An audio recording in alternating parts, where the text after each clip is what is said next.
gonna turn it up and then I'm gonna take it. Welcome to the Turn It Up podcast, sister. This is your go-to playlist for turning down your inner critic and all of the outside noise and turning up your self-confidence. Look, I'm Daniela Rose. I'm your host and hype woman, and I'm on a personal mission to live in a world where every single woman and girl looks in the mirror and love who she sees.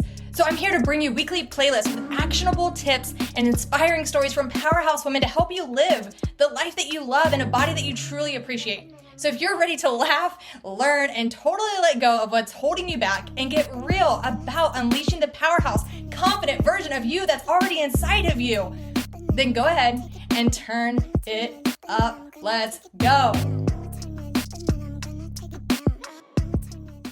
Have you ever wondered what it'd be like to sit down and be able to ask questions to someone who is a real body image scientist, who literally studies body image and eating behaviors? Well, if you don't, I do every single day. I have dreamed of this day to sit down with our guest, Dr. Charlotte Markey, because she's done it. She is a body image scientist, and she is passionate about understanding how to help people have a healthy relationship with their bodies and food. She's a psychology professor at Rutgers University and a research scientist who has literally published over 100 scholarly articles and chapters about health issues. I mean, if we want to know the real stuff, not just self-love guru stuff on social media that we see, but research-based information from an expert who is doing the work, who is in the field, this is the person. And I'm so honored that she took the 30 minutes to sit down with me to where I could ask the questions that many of you have sent in to me. Can you love your body and want to change at the same time? How can moms instill a positive body image with their kiddos? What about fitness and workouts? How do we do that from a positive body image standpoint? And I mean, does losing weight actually make us happy? And what does the research find about that? So I asked all the questions. I could have talked to her for hours and hours and hours. I was totally nerding out and nervous, but it was incredible. I hope that you enjoyed today's episode. I would love to hear your thoughts. I would love to hear how this transforms your mindset a bit more about your body image. So let's jump right in. Thank you so much for being on the podcast today. Like, I know that all the juiciness that you're going to share is going to help so many humans, including myself, because I'm so excited to talk to you. So thank you so much for being here. Oh, that's really generous. I'm really happy to be here. Yeah. Okay. So let's just jump in. Tell me, like, nitty gritty, what is body image? We hear a lot about body positivity and body neutrality and all those the popular things on social media, but what is body image? So I have a very broad view of body image, and I think of body image as not just how we think and feel about our bodies, but really how we treat our bodies. So our sense of self-respect and self-compassion. Our body image is also very much associated with our behavioral health. So what behaviors do we engage in concerning our bodies? Do we nourish ourselves adequately, for example? Our social lives are very much associated with our sense of our bodies. What situations do we avoid? What do we engage in? A lot of that stems from how comfortable we are in our own bodies. And of course, our mental health in general is linked with our body image. So not just eating disorders, but we know from decades of research that your body image is associated with your tendency to experience things like depression, anxiety, even substance use problems. And it's so interesting because I think if you went on the street and just asked a lot of people, what is body image, right? I think some people would probably say, well, it's just what you think about your body. End of discussion. That's it. And so I love this it's like literally your whole entire life affects, like, that is your body image. And I really appreciate the word, like, comfortable. Like, how comfortable do you feel in your body? And I don't think that's a question that we ask ourselves a lot. So Tell me, so you're a body image researcher. So what made you choose this field? How did you get into it and say, that's the thing I'm going to study for the rest of my life? I don't think of any of us that any of us really know what we want to do for the rest of our lives, usually when we're younger, right? So I've just been lucky to end up on a path that continues to interest me even after, almost 3 decades at this point. But I think there are a lot of things I can point to that helped put me on this path. So even as a young child, I was a ballet dancer, and I was just, immersed in a world where there was a lot of body scrutiny. And I think that impacted how I thought about my own body, how uncomfortable I was in my own body as a young person, and also just made me very aware of how people think about and talk about these issues, because in the ballet world, all of it was very explicit. So, I think that in many of our families or in other social circles, some of the language is more implied. It's not always as explicit as it was in the dance world. So from a very young age, I heard what people thought about my own and others' bodies. So I think that just is part of, what drew me to the area of study. And I think too, like there's always things that are changing in our social and cultural environments that make it new and interesting. Social media didn't exist when I started this work. Yeah. So And yeah. now that you mentioned that, what would you say, how has social media impacted body image, or has it? I mean, I think it has, right? But that wasn't something we knew was coming. Right. Right? I think that the way we present ourselves to the world on social media is relevant. And social media doesn't have to be a negative experience, but for many people, especially young people, when it comes to mental health and body image, it can be negative.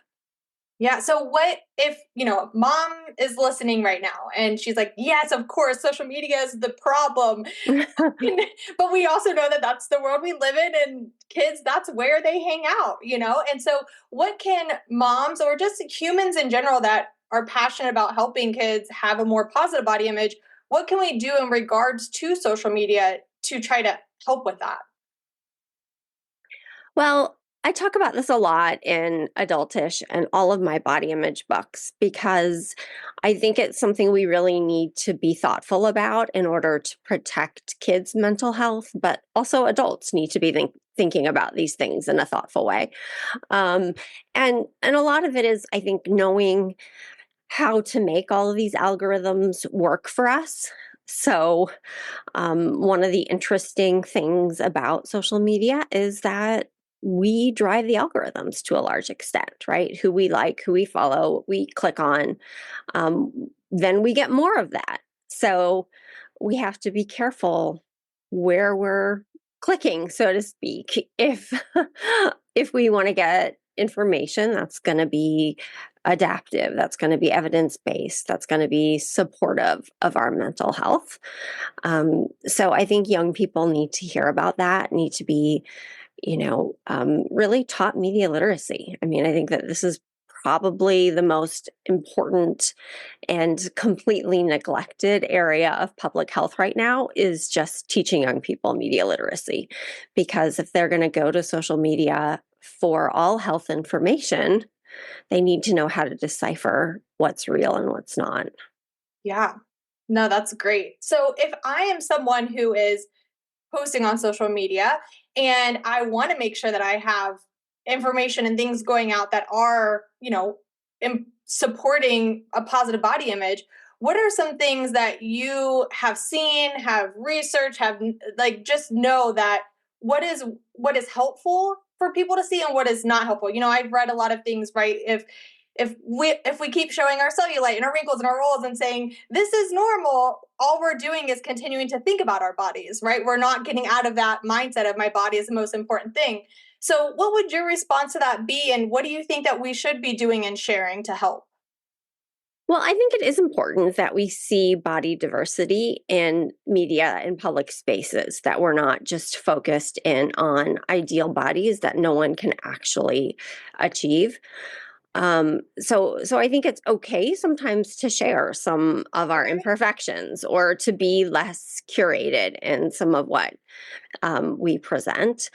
But then we also know that even if we do present what's more realistic, or if we do present imagery and explain it or label it, some of the research suggests it can still be depressing or upsetting to people. So I think we have to be, just careful about what we're presenting, but also, like you said, not keep the focus entirely on appearances, which is hard because a lot of these media formats are just all about appearance, right? Right. So, Yeah, it's the picture, right? We got to grab people's attention to make them read. So what can I post and share to make it jaw dropping that people want to read what I have to say, right? And so that balance is very tricky. So based like you just mentioned with research, is there anything that you've done your research has maybe you went into it thinking this is going to be the outcome and you found something completely different. One of the things I love about Adultish, your book, is how you pull out the myths, right? Like, here are the myths that are being spread everywhere about body image, and here's actual facts based on research. So, have you been surprised by is there one thing that you've been surprised by with your research? I think I've been doing this for so long that not a lot surprises me anymore. Yeah. Uh, But I do think that something that tends to surprise other people is, just some of the research that suggests that some of the more inspirational type content actually does not motivate people or make them feel better. That it does tend to actually elicit a more negative response to viewers. It's not inspiring. And I think a lot of that's just because, when people are trying to present themselves as like a fitness expert, they look the part typically. And most of us will not look that part ever because that's not what we do for a living. We're not like fitness experts for a living, most of us. So we don't spend as much time at the gym and we don't, focus on having like perfectly toned arms or whatever because we have other things to do. Yeah. So, so I do think that that has been found in multiple studies at this point. Okay, and so I love that you went there, and I hope that it's okay that I'm going to go here with you. As someone who is part of the fitness world, as a group fitness instructor and trainer, I am really curious to know what you think if you could, go talk to all trainers in the world and be like, stop doing this or start doing that to help people get, and again, we can define this word next, but healthy, like actual health. What would you wish that you could just like grab them and shake them and say, stop doing this or do this? I mean, I think it's difficult because what catches people attention in media spaces is the extreme. Yeah. And it's the extreme that's unrealistic and impractical and not sustainable for most people. And that's true in terms of any kind of like appearance modification. It's true of dieting. It's true of most fitness regimens, right? So, I mean, I guess the message I would want fitness professionals putting out there is more about essentially moderation or enjoying activity, picking things you like. Yes, we know there's good evidence that being active is good for your body and your mind. So that's not really the question. I think it's more about how to help people find things they like, that they'll keep doing, that they won't necessarily prioritize over other important parts of their life. So, um, those are not the extreme messages though. So it's hard to grab people's attention with nuance. Yeah, for sure. For sure. Absolutely. Right. You go to any gym, you see any advertisement, it's always the before and after picture, right? Like, this is the goal. This is what we're going for. And I just had to pull out this one. I won't get it exactly how you said it, but not prioritizing that over other parts of your life. Can you tell me a little bit more about what you mean by that? Yeah. So I think that, you know, a lot of times, right, there's only so many hours in the day. We all have to make choices how we're going to spend our time. And I think it's important that people are active if they can be, if they're physically able. Um, and yet, it's not necessarily more important than getting enough sleep. It's not necessarily more important than, you know, spending time with your kids or your partner or your friends, right? So I think that, we have to be aware of um, doing kind of all the things that we can that are important to us, not just physically, but psychologically. And of course, I'm trained as a psychologist, so I'm going to think about that more, right? Like, I'm not just thinking about physical health, I'm thinking about mental health. And I'm also thinking about how when people try to change behaviors, like, when the new year comes and everyone's number one resolution is get in shape, right? Year after year after year.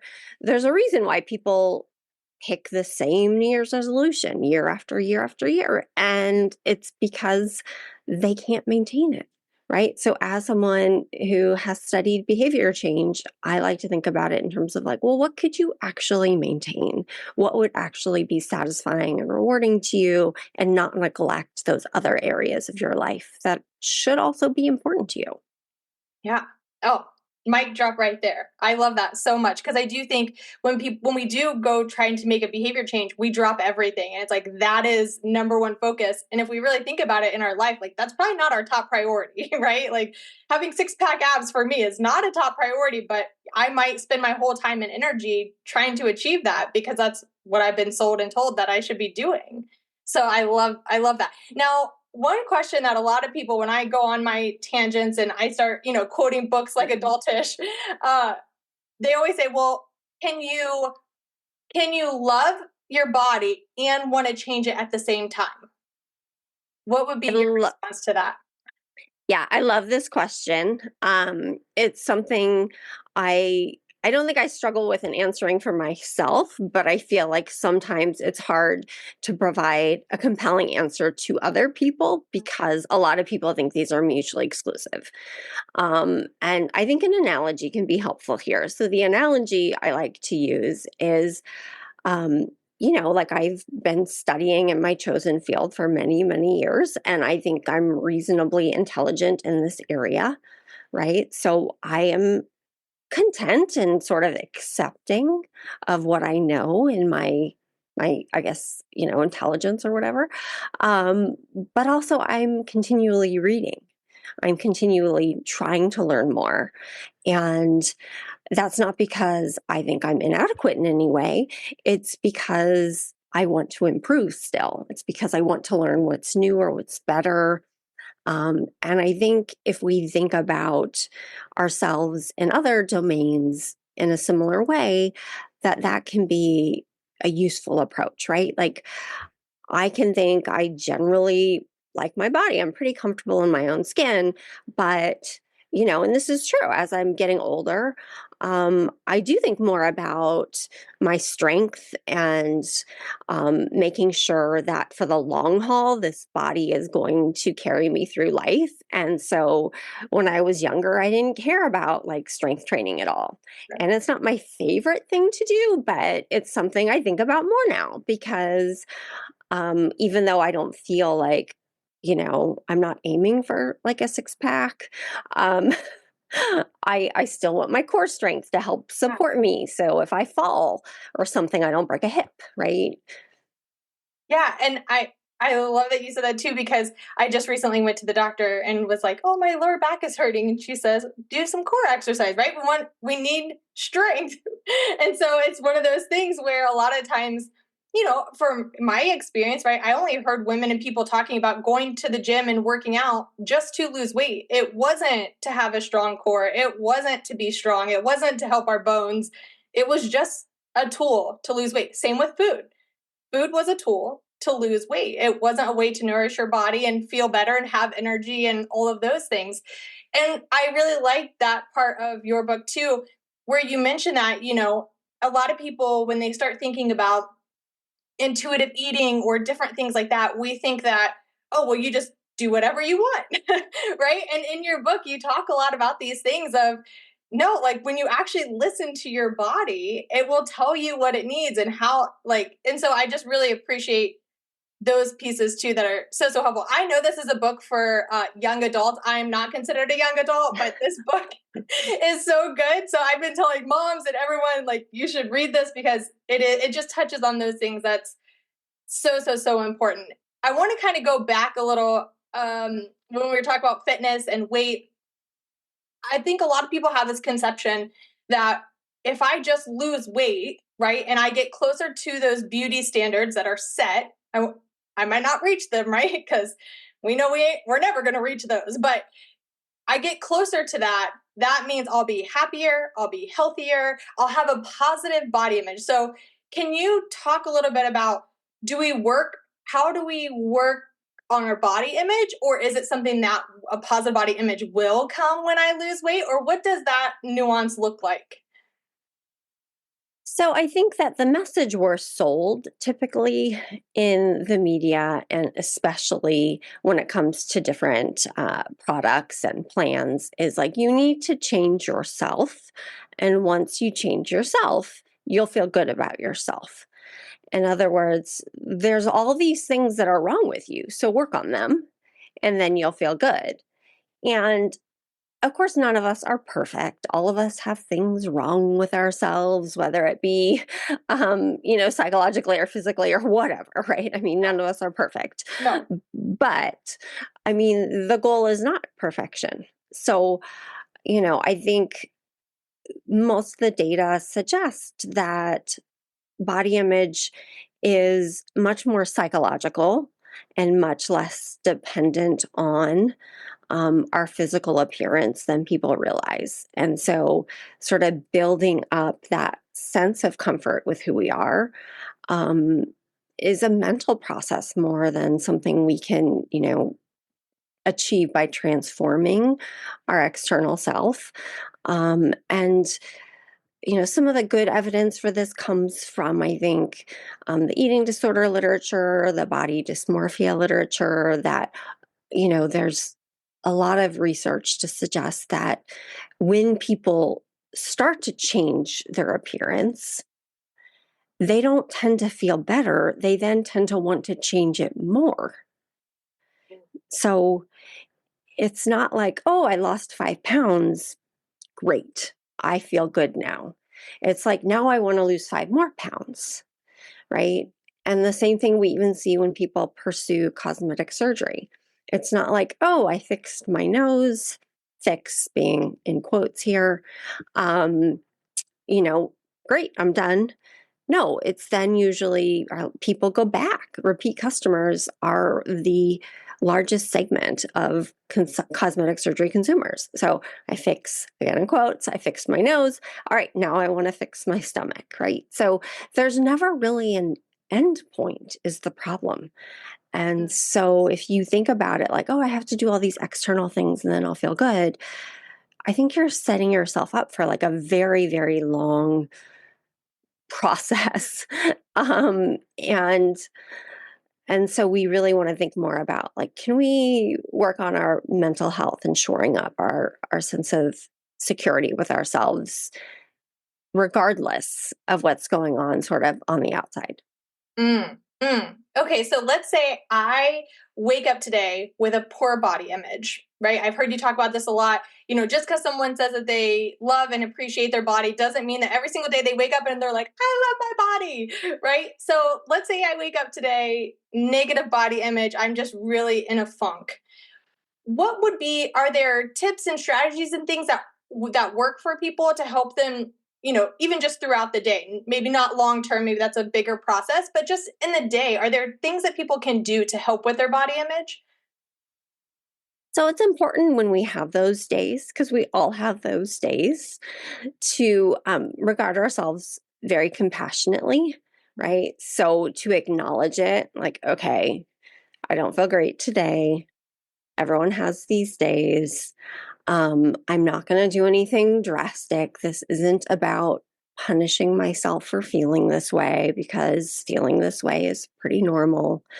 I'm going to do things that might make me feel better, right? So for me, that means I do try to be active because I usually just feel better if I go on a walk or a run, right? Irrespective of my, temporary sense of body image, those things help boost my mental health. So I may make a pointed decision like, okay, I'm gonna do those things. I'm gonna move something around so I can fit that into my schedule. You can also just dress comfortably, right? Like, just those are good days to throw on a comfy sweatshirt or, um, just allow yourself to be comfortable so that you can help to mitigate that sense of maybe just feeling less at ease as you would want to. And sometimes it's even just about distracting yourself, right? I mean, if I wake up and I'm not feeling like I'm bringing my A game, sometimes it helps me just get to work, just start doing what I'm doing. And then I think about it less. I'm Yeah. distracted. So these are kind of, in some ways, just good coping techniques for any kind of a bad day, I think, right? Like, do things that make you happy. And for some people that may mean like call a friend or text a friend and say like, "Hey, can you do lunch today, or do you want to grab coffee this afternoon really quick? I need like a half hour break," or whatever works for you. Yeah. And I think it's really important that you share that, you said they're basic coping mechanisms, but a lot of people don't think about, if they have a poor body image day, right? They're just not feeling the best, that's need for coping mechanisms, like doing something that brings you joy or moving your body or taking your mind off of it by doing something else. I don't think we think about that. I think I guess I'm speaking for myself, right? Several years ago, I would wake up and just be like, I just don't like this about my body at all. I'm going to stress about it all day.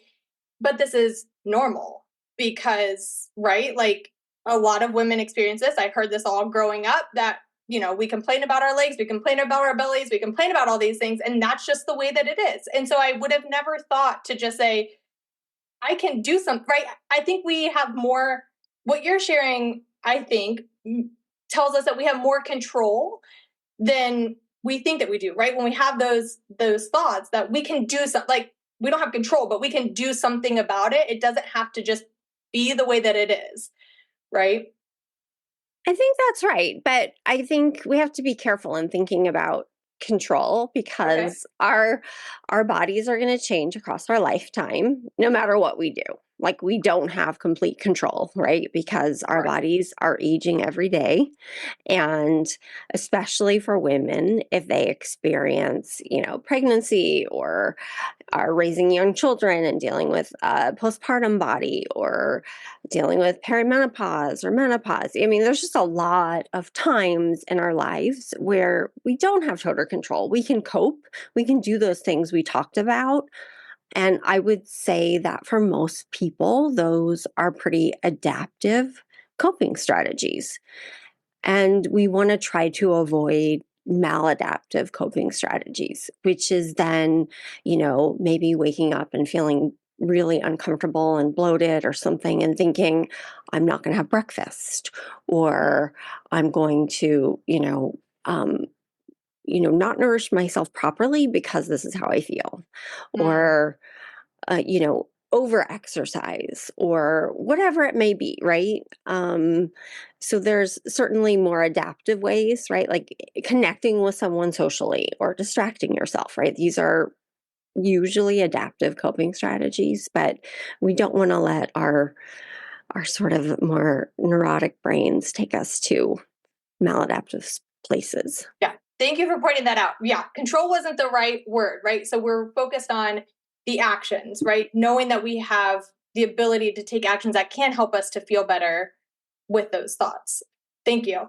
That's great. Okay. So let's say I'm a mom, or again, just a human who works with littles, and I want to, make sure that I'm doing things that are supportive. Are there things that I should say, not say, things I should do, not do? Like, what would be your best advice for adults of what to do to help kids? So I think the first thing adults can do is work on their own body image. And if they're not in a good place in terms of their own body image, then fake it till you make it. um, do not say disparaging things about your body in front of other young people, because it normalizes that like everyone hates everything about their bodies. And I think many people, certainly of my generation, I think I'm older than you, so, but I would suspect that you had a similar experience where you grew up in especially female dominated spaces where it was just normal for people to criticize their bodies. And then you learn that sense of like, everyone hates their body. That's normal. Right. And that's not what we want for young people. We want people to like their bodies and want to take good care of them and want them to be respected. So I think that the first place to start is really just, being careful not to be self-disparaging, and certainly not to be directly disparaging of other bodies either. Yeah, that's great. Okay, so I could literally talk to you all day long. I have so many questions about all the research, all the things, but I won't take up all your time because you're a busy human. So, what would you, if you could tell anyone, what would you hope that they would, whether it's something in their head, right, that they're thinking all the time or that they're seeing social media, whatever, that you wish that they would turn down a little bit? And then what do you wish that they would turn up a little bit more? So I think for turning down, we all need to probably get a little bit better with how much what we call engage in body surveillance, which is like, we don't need to spend so much time critiquing, worrying about our appearance. I try to tell people, like, look in the mirror when you leave for the day or you leave the house, make sure you have nothing stuck in your teeth, and then like try not to think about it. Right. Like, I'm not saying never look in a mirror or anything. That's unrealistic, I think. But instead of sort of constantly feeling like, okay, I have to keep checking, like just less body surveillance, less worry about it, do your hair, do your makeup, do your beauty routine, do whatever makes you feel good, and then be done with it. Right. Like, just don't think about it anymore. So sort of turn down the constant like checking and surveillance.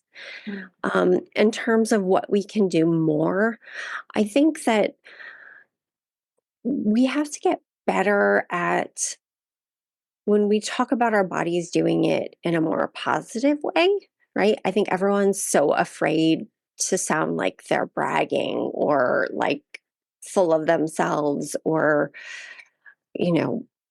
we never say things that are positive, right? But I think even if it's not like, I love my body, right? I mean, even if it's just like, I don't know. I mean, I've always liked my hair, right? Or just get a little more comfortable, sort of turning up maybe some positive talk if we're gonna talk about appearance issues, to keep it more positive. That's great. I will. So turning down, turning up. You heard it here first. Let's do these things. Thank you so much for being here on the podcast. This was so helpful, so enlightening, all of the things. So thank you so much for being here. I appreciate you. Oh, thank you. Thank you for having me.